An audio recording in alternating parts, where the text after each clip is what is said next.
ഇത് ശ്രദ്ധിച്ച് കേൾക്കുകയും ഇത് പ്രവൃത്തിപഥത്തിൽ കൊണ്ടുവരികയും വേണം. ഒരു മന്ത്രി എന്ന നിലയിൽ ഞാൻ നിങ്ങളോട് പറയുന്നൊരു കാര്യമാണ്, പൊതുജനങ്ങളാണ് നമ്മുടെ യജമാനന്മാർ. ഞാൻ ഈ അടുത്ത സമയത്ത് 1-2 RTO ഓഫീസുകളും ജോയിൻ്റ് RTO ഓഫീസുകളും സഡനായിട്ട് വിസിറ്റ് ചെയ്തപ്പോൾ എനിക്ക് കാണാൻ കഴിയുന്നത് അവിടെ ഇരിക്കുന്നവർ വളരെ മോശമായി പബ്ലിക്കിനോട് പെരുമാറുന്നതാണ്. വളരെ അരഗൻ്റായ ആൻസർ, അതായത് ചോദിച്ചു കഴിഞ്ഞാൽ വളരെ കയർത്ത് സംസാരിക്കുക. ഒരു ചോദ്യം ചോദിച്ചാൽ അതിൻ്റെ ഉത്തരം പറഞ്ഞു കൊടുക്കുന്നതിനപ്പുറം അതിനൊരു കടുത്ത ഭാഷ, അതിനൊരു കയർത്തുള്ളൊരു ഭാഷ ഉപയോഗിക്കാൻ പാടില്ല. കാരണം ഒരിക്കൽ കൂടി ഓർമ്മിപ്പിക്കുന്നു, പൊതുജനങ്ങളാണ് നമ്മളുടെ യജമാനന്മാർ. അവർ നൽകുന്ന നികുതിയിൽ നിന്നാണ് നമ്മൾ ശമ്പളം വാങ്ങുന്നത്. അതുകൊണ്ട് ദയവ് ഇത് നിങ്ങൾ മര്യാദയ്ക്ക് വളരെ മാന്യതയോടെ പെരുമാറുക. കഴിഞ്ഞ ദിവസം തിരുവനന്തപുരത്ത് ഞാൻ ചെല്ലുമ്പോൾ കണ്ടത് കുടുംബശ്രീ നടത്തുന്ന ഒരു സേവാ കേന്ദ്രമാണ്. അവിടെ ഇരിക്കുന്ന ഒരു സഹോദരി അവിടെ നിന്ന് ചെറുപ്പക്കാരനായ ഒരു കുട്ടിയോട് വളരെ മോശമായി പെരുമാറുന്നത് തൊട്ട് പുറയിൽ നിന്ന് ഞാൻ കണ്ടു. അപ്പം തന്നെ ഞാനത് ചോദ്യം ചെയ്തു. അവരെ പേരിൽ നടപടിക്ക് ഒരുങ്ങി. പക്ഷേ അവർ പിന്നീട് ആദ്യമായിട്ടുള്ളൊരു തെറ്റെന്നുള്ളതിന് ഞാനത് വിട്ടു, നടപടി വേണ്ട എന്ന് തീരുമാനിച്ചു. പക്ഷേ ഇനി പറയുന്നത് ഈ നടപടി ഉണ്ടാവാതിരിക്കില്ല. ഈ സേവാ കേന്ദ്രവുമായി കുടുംബശ്രീക്കാർ പുറത്തിരിപ്പുണ്ടെങ്കിൽ, അതായത് ഇതിൻ്റെ ഒരു മുഖം എന്ന് പറയുന്നത് ഇതിൻ്റെ ഫ്രണ്ട് ഓഫീസാണ്. നമ്മുടെ ഓഫീസിൻ്റെ ഒരു മുഖം എന്ന് പറയുന്നത് ഫ്രണ്ട് ഓഫീസിലേക്ക് വരുമ്പോൾ റിസപ്ഷനിൽ ഇരിക്കുന്ന ആളുകൾ PROമാർ വളരെ മാന്യമായി പെരുമാറണം. ഞാൻ പാലക്കാട് ജില്ലയിലെ ഒരു RTO ഓഫീസിൽ പരിശോധനയ്ക്ക് പോയി. അവിടെ ഞാൻ ചെല്ലുമ്പോൾ ലൈസൻസ് കിട്ടാൻ താമസിച്ച വിഷമത്തിൽ സംസാരിക്കുന്ന ഒരാളും അയാളോട് വളരെ മോശമായി, മന്ത്രി നിൽക്കുമ്പോൾ തന്നെ വളരെ മോശമായി സംസാരിക്കുന്ന ഒരു PROയും കാണാൻ പറ്റി. ഞാൻ നിർദ്ദേശിച്ചിട്ട് അവർ തർക്കം നിർത്തുന്നത്. വരുന്ന ആളുകളെ സംബന്ധിച്ച് പല വിഷമങ്ങളും കാണും, ഉദ്യോഗസ്ഥർ മനസ്സിലാക്കണം. അവരവരുടെ വേദന പറയുമ്പോൾ അതിനെ കയർത്തും പേടിപ്പിച്ചും, ഇത് യൂണിഫോം ഇടുന്നൊരു ഫോഴ്സ് ആണെന്ന് കരുതി പോലീസല്ല.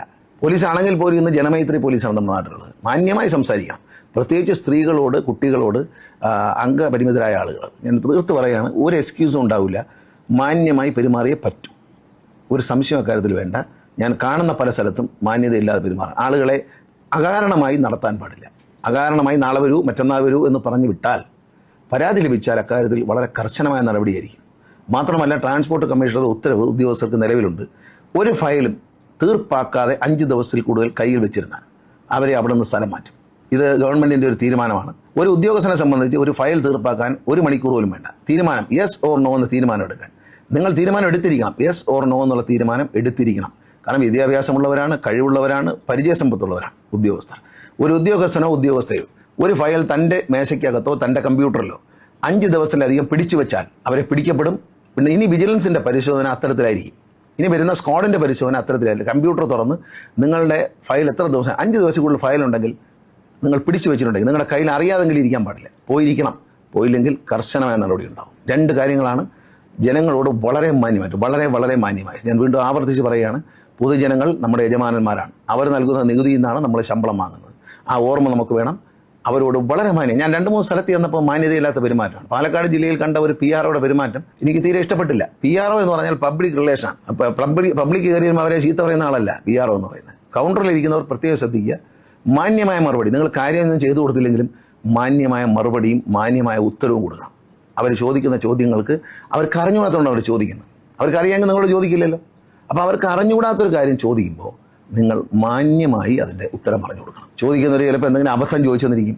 അബദ്ധമാണെങ്കിൽ അത് അബദ്ധമാണെന്ന് അവരെ ബോധ്യപ്പെടുത്തുക. അല്ലാതെ കയർത്ത് സംസാരിക്കാൻ പാടില്ല. കർശനമായി ഗവൺമെൻറ് നിർദ്ദേശിക്കുകയാണ്. ഈ കാര്യം ഗവൺമെൻറ്റിൻ്റെ ഒരു മുഖമുദ്രയാണ്. ഈ കാര്യത്തിൽ മാന്യമായി പെരുമാറിയേ പറ്റുള്ളൂ.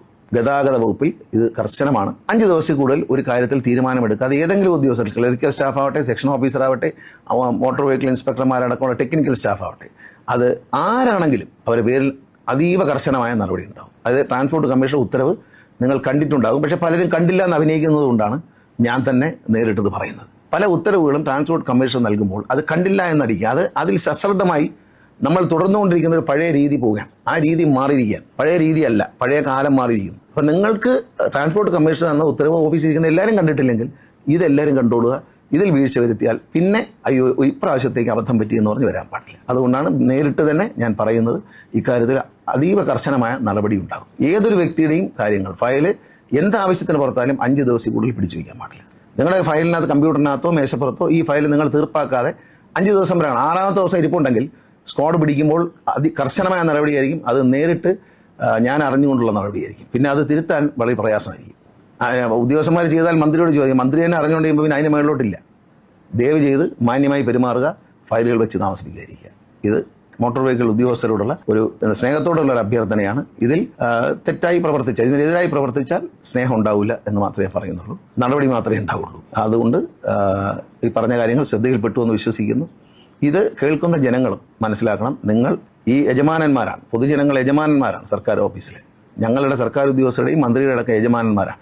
ആ മാന്യത നിങ്ങളും പുലർത്തണം. വളരെ സ്നേഹത്തോടെ മര്യാദയായ ഭാഷയിൽ നിങ്ങൾ ചോദിക്കൂ. അവർ മര്യാദയില്ലാത്ത ഭാഷയിൽ നിങ്ങളോട് സംസാരിച്ചാൽ നിങ്ങൾ എൻ്റെ ഓഫീസിലേക്ക് അറിയിക്കുക. എവിടെയാണ്, എന്താണ്, ഏത് ഓഫീസാണ് എന്നെല്ലാം നോക്കി പറയുക. നടപടി ഉണ്ടാകും. ഇത് അറിയാൻ ഈ വീഡിയോ ശ്രദ്ധയോടെ കേട്ടതിന് നന്ദി.